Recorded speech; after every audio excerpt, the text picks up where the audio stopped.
Ooh, the tea is really exceptional this week. And that's a damn shame.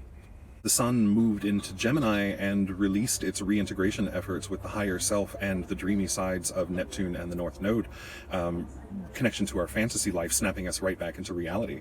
But that's part of the duality of Gemini. You have comedy and tragedy, and Gemini is supposed to be lighter than Taurus, which gets very sometimes. So Gemini lightens up the atmosphere. But in a situation where the stable, steady thing is already in a lighter mood, Gemini can also become more like a trickster. Today, Tuesday, 5/22, this is the first functional day, and it's not by any small effort, because as we see the moon moving further through Virgo, we see it coming into an opposition with Neptune and Pisces. But that's not all. It's also coming into a trine with Mercury and Taurus, so we have that release, but we also have this tension to integrate and transform between that Virgo-Pisces axis. Also at the same time, we see it coming to support Jupiter and Scorpio, saying, yeah, we need to flush out these toxins and eliminate waste too, but that's also in a trine. So we have this formation called a mystical rectangle. For you guys on the East Coast USA, that's going to be happening Tuesday night until Wednesday morning. It's going to be actually on Wednesday for us here in Europe. But this mystical rectangle is rather special because of the 4 signs involved. And some people, remember last time we talked about Prometheus and Lucifer? This one is actually called a Lucifer's rectangle. Look it up. It's kind of strange. But you have the power to now integrate this depth of vision and intuition to help Jupiter see in the dark. You also have some support from using your rational calculating mind with Mercury and Taurus, and your moods to have some kind of routine or habit or some standardized checklist like Moon and Virgo would have, supporting that ability to see in the dark on a waxing moon phase. So it all clicks together like a big shield to help you escape. Now, as we're going to see this week, Venus in the middle of a war zone gets up to lots of little bits of romper room fuckery. She's not exactly happy with Mars this week either. There's a sort of impasse in between them. And the moon comes into alignment with both of them, creating yet another finger of God. And we think this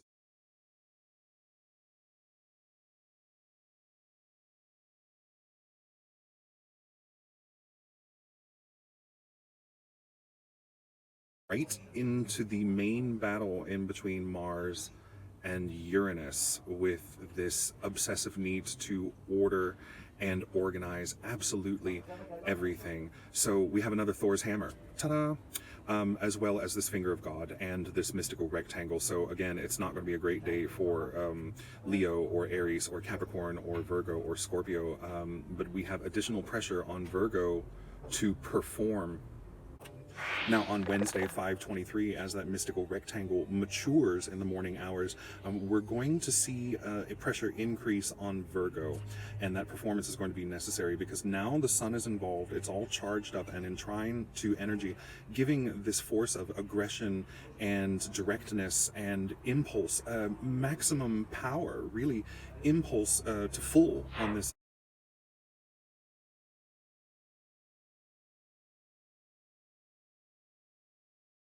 Is a dominant theme for the entire half of the year.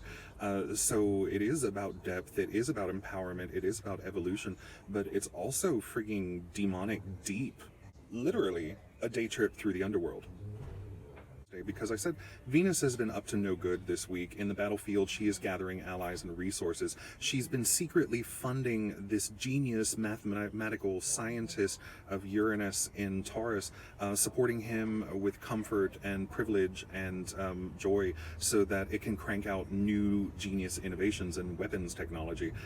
Venus being primarily interested in humor as a weapon.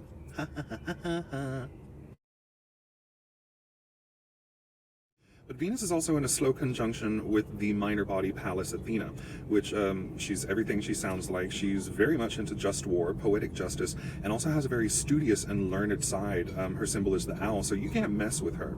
Venus and her are thick as thieves right now.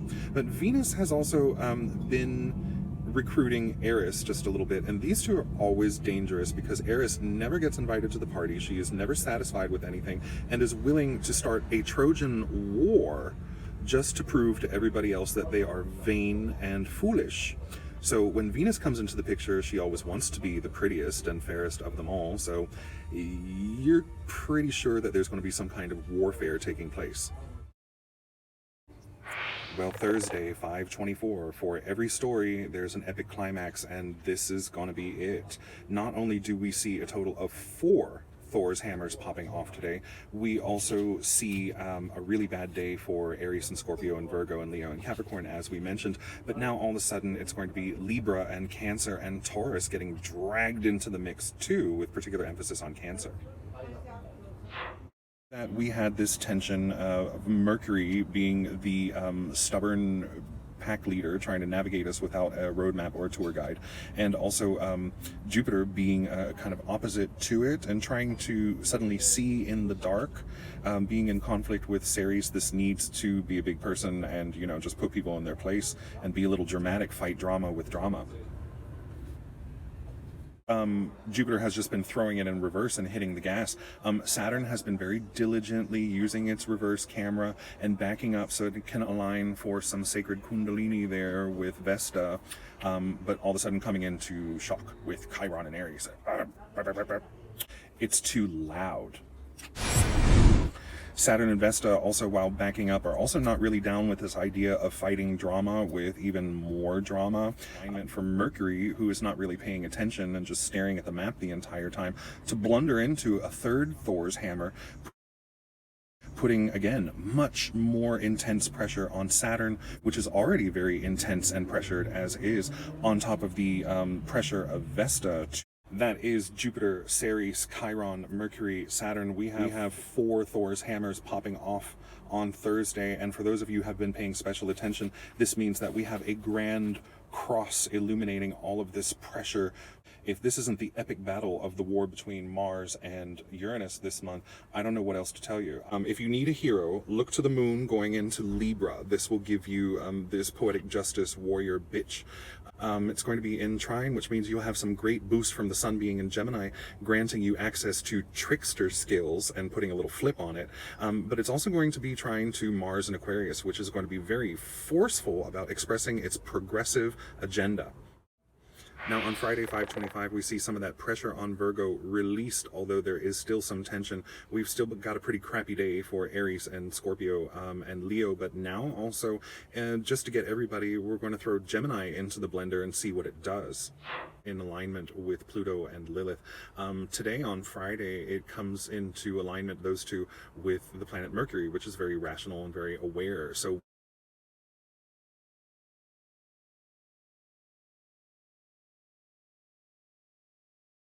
we could be enumerating or counting our dead, so to speak, on Friday, just sort of taking stock of our losses and going and being keenly aware of what it is we need to do now and where the cord has to be cut.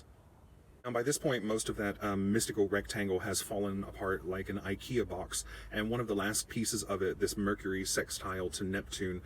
For those of you who need a big hug after this week, find yourself a Pisces, find yourself a Taurus. They give the best hugs in the zodiac, because a lot of you might just find yourself simply needing one, whether you would want to admit it to yourself or not. This creates another finger of God. Get a hug, and it's pointed, of course, right at the moon, which is going to confirm this need for comfort, food, rest, a little self-care. It's going to bumble right into a square with Pluto and Lilith, meaning we're not really going to be in a mood to emancipate and empower anyone, much less ourselves, and it's going to throw all of this tension right back in the sun. So physical energy could be drained, emotional energy, spiritual energy, everything is suddenly in a brownout mode, so you're going to have to watch out. Just one last Thor's hammer thrown at us, just for the heck of it. Like, have a nice weekend. And that's the funny thing about this being the first week of Gemini, is that we're reminded that all of the world is a stage and we are all just playing roles in it. And for every drama, there is a comedy. For every comedy, there is a tragedy. And the show must go on whether you like it or not. You can fight it with heaviness. You can fight it with lightness. It ends up being just the same. And Gemini loves to demonstrate the duality of that. What's coming up on the weekend, you ask? Well, watch the moon in Scorpio, because it's going to transform into the world's teeniest, tiniest theater and film producer, and its beady little-eyed self is going to command us to cut. It's time to call curtain on this shit show and get it into strike and loadout phase. There is a lot of crap to throw out. We still have these 3 persistent hammers deactivating slowly over the weekend as the cleaning crew comes in. You still have this lingering resentment, let's say, between the diva of the show and the executive producer who cuts the checks? And can you afford your rock and roll lifestyle? Lord of mercy, I have had it with this week. I will catch you guys next week for more of the weekly weather with Bearykah. You've been read, and don't panic. God.